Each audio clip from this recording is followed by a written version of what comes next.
حي على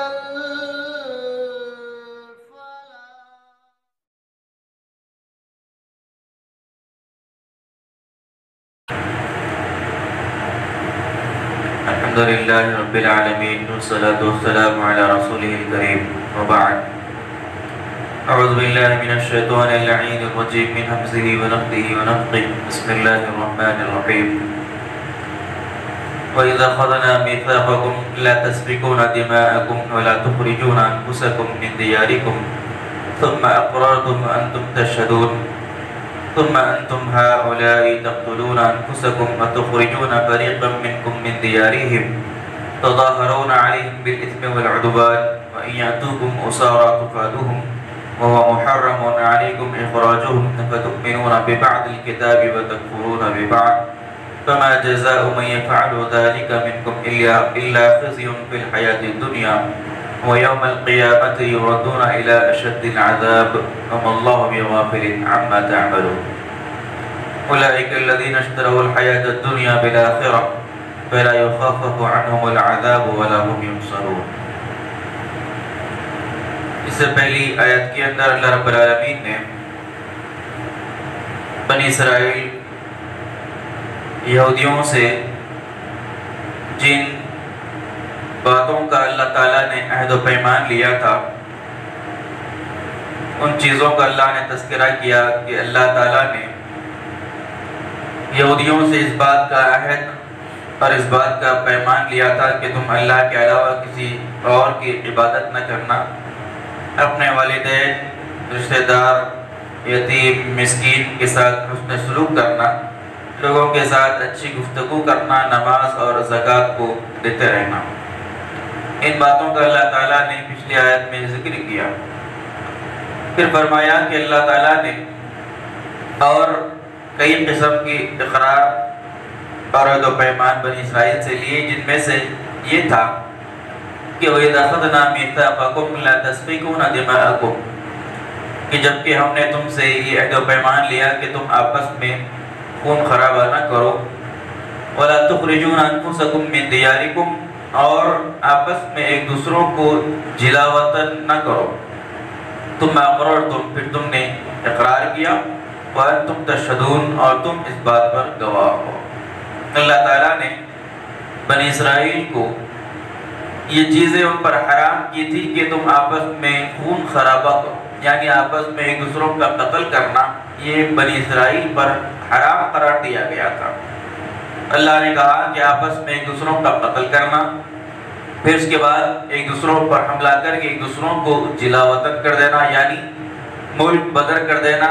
یا شہر بدر کر دینا، شہر چھوڑنے پر مجبور کر دینا، یہ چیزیں بنی اسرائیل پر حرام تھی. اللہ نے کہا کہ تم نے اس بات کا اقرار بھی کیا، لیکن اللہ نے پھر کہا کہ اللہ تعالیٰ نے عہد و پیمان تو ان سے لیا تھا کہ تم آپس میں خون خرابہ اور جلا وطنی دوسروں کو نہ کرو، لیکن بنی اسرائیل اللہ تعالیٰ کے اس وعدے پر پورے نہیں اترے. اللہ نے کہا کہ تم ہؤلاء تقتلون انفسکم، پھر تم لوگ آپس میں ایک دوسروں کا قتل کرنے لگے، تخرجون فریقا منکم من دیارہم، اور تم نے اپنے سے ایک جماعت کو جلا وطن بھی کیا. تظاہرون علیہم بالاثم والعدوان، اسم یعنی گناہ اور سرکشی کی باتوں پر ایک دوسروں کی مدد بھی کی.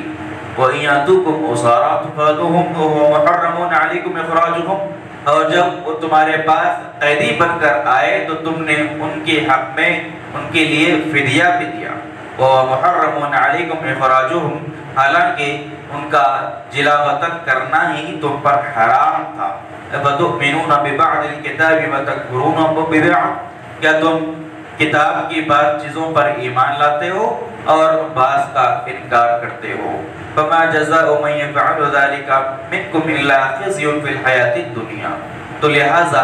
ایسے لوگوں کا بدلہ اللہ کے پاس کیا ہوگا سوائے اس کے کہ دنیا میں ان پر ذلت اور رسوائی ہے. وَيَوْمَ الْقِيَامَةِ يُرَدُّونَ إِلَىٰ أَشَدِّ الْعَذَابِ، اور قیامت کے دن ان کو سخت ترین عذاب میں مبتلا کیا جائے گا. وَمَا اللَّهُ بِغَافِلٍ عَمَّا تَعْمَلُونَ، اللہ تعالیٰ تمہارے اعمال سے باخبر نہیں ہے. دراصل مدینے کے اندر کفار اور مشرکین کے دو قبیلے تھے اللہ کے نبی صلی اللہ علیہ وسلم کی ہجرت سے پہلے، یعنی اوس اور خزرج، یہ دو قبیلے کفار کے یعنی انصار کے، یہ دو قبیلے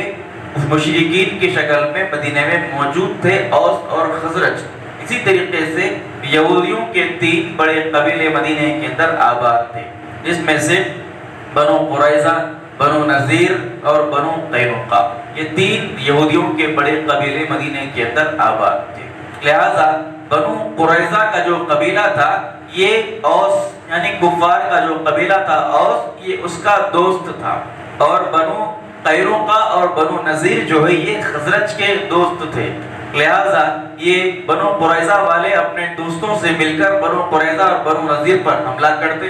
بعض دفعہ یہ لوگ ان سے مل کر ان لوگوں پر حملہ کرتے۔ لہذا اوس اور خزرج ان دونوں کے درمیان ہمیشہ جنگ چلتی تھی، اور یہ جو یہودیوں کے 3 قبیلے تھے ان لوگوں کے درمیان بھی ہمیشہ جنگ چلتی تھی، اور یہ جو یہودی تھے اپنے ہی یہودی بھائیوں کا قتل کرتے، ان لوگوں کو اپنے شہر سے نکالتے، جلا وطن کرتے، ان لوگوں کو لوٹتے اور ان کو مدینے سے نکلنے پر مجبور کرتے۔ اللہ تعالیٰ نے انہی باتوں کا یہاں پر حکم دیا، اور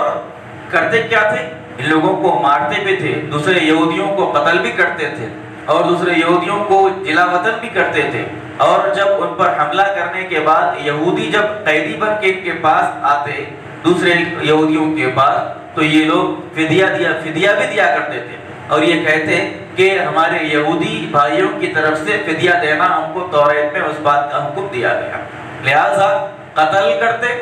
پھر جلا وطن کرتے، اور جب قیدی بن کر آتے تو قیدیوں کی طرف سے فدیہ دے کر قیدیوں کو چھڑایا بھی کرتے تھے۔ اللہ تعالیٰ نے اسی بات کا یہاں پر حکم دیا کہ تم پچھلی 2 باتوں کا تم نے پاس و لحاظ نہیں رکھا، یعنی تم کو قتل کرنے سے منع کیا گیا تو تم نے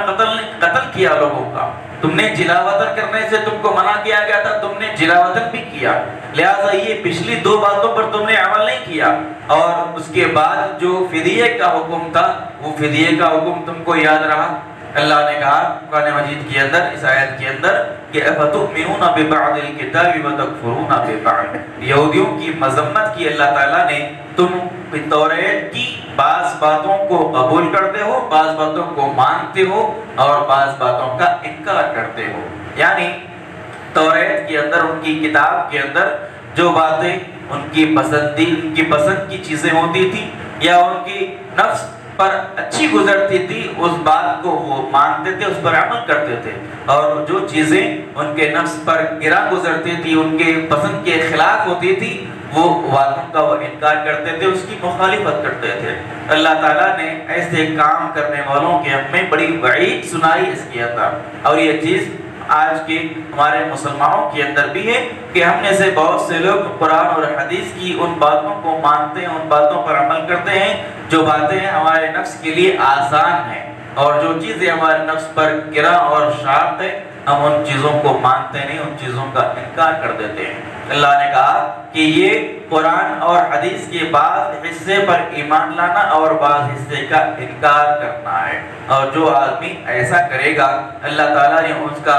دنیا اور آخرت کے اندر عذاب اس کے بارے میں ذکر کیا۔ اللہ نے کہا کہ ایسے لوگوں پر دنیا کے اندر ذلت اور رسوائی ہے، دنیا کے اندر ایسے لوگوں پر ذلت اور رسوائی ہے جو بعض حصے پر عمل کرتے ہیں، بعض کو چھوڑتے ہیں۔ یہ تو دنیاوی معاملہ ہے۔ اللہ نے کہا کہ جب آخرت میں یہ ہمارے پاس آئیں گے تو ان کو ایک سخت ترین عذاب میں، شدید عذاب میں ان کو مبتلا کیا جائے گا۔ لہٰذا اللہ تعالیٰ نے بتایا کہ ایسا کام کرنے والوں کے حق میں نہ دنیا میں خیر ہے نہ آخرت میں خیر ہے۔ لہٰذا آج مسلمانوں کی دنیا کے اندر جہاں جیسی ذلت اور جیسی رسوائی ہے، ان ذلت اور رسوائی کے پیچھے جہاں مختلف اسباب ہے، ان میں سب سے بڑا سبب یہی ہے کہ قرآن و حدیث کے بعض حصوں کو مسلمانوں نے مانا، ان پر عمل کیا، اور بعض حصوں کو انہوں نے اپنے عمل کے ذریعے اس کا انکار کر دیا۔ تو اللہ نے یہ بات کہی کہ ایسا کام کرنے والوں کے حق میں دنیا میں بھی ذلت اور رسوائی ہے،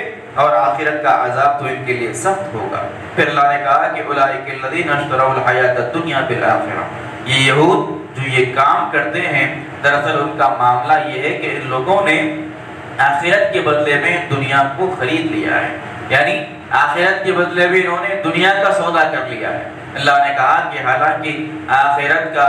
جو زندگی آخرت کی یہ سب سے بہترین زندگی ہے اور ہمیشہ رہنے والی زندگی ہے، اس کے مقابلے میں جو دنیا کی زندگی ہے، نہ دنیاوی زندگی میں دوام ہے کسی چیز کو، نہ ہمیشہ رہنے والی ہے، اور نہ آخرت کے مقابلے میں اچھی اور بھلی ہے۔ اللہ نے کہا کہ ایسا کام کرنے والوں کا انجام یہی ہے کہ ان لوگوں کو اللہ رب العالمین سخت ترین عذاب میں مبتلا کرے گا۔ پھر اللہ نے کہا کہ فَلَا يُخَفَّفُ عَنْهُمُ الْعَذَابُ وَلَا هُمْ يُنصَرُونَ، ایسا کرنے والوں کے حق میں اللہ تعالیٰ کا عذاب قیامت کے دن نہ ذرا عذاب بھی اللہ تعالیٰ ان پر کم نہیں کرے گا۔ اللہ تعالیٰ سخت ترین جو عذاب میں مبتلا کرے گا اس عذاب میں تھوڑی بھی تخفیف اور کمی نہیں ہوگی، اور نہ کوئی مددگار اللہ کے پاس ان کو عذاب سے بچانے کے لیے آئے گا۔ تو ان آیتوں کے اندر سب سے بنیادی بات جو معلوم ہوئی کہ قرآن اور حدیث کی تعلیمات پر مکمل عمل کرنا یہ ایمان والوں کے لیے، مومنوں کے لیے بے حد لازمی اور ضروری ہے۔ ہم پر یہ لازمی ہے کہ ہم اپنی استطاعت کے مطابق اللہ رب العالمین سے ڈرے، ایسا نہ ہو کہ ہم بعض قرآن کے حصے کا ایمان لانے والا اور بعض کا انکار کرنے والے بنے۔ اللہ رب العالمین سے دعا ہے رب العالمین ہم تمام کو قرآن مجید کی آیات پر غور و فکر اور عمل کی توفیق عطا فرمائے، آمین۔ سبحانک اللہم و بحمدک، اشہد ان لا الہ الا انت، استغفرک و اتوب الیک۔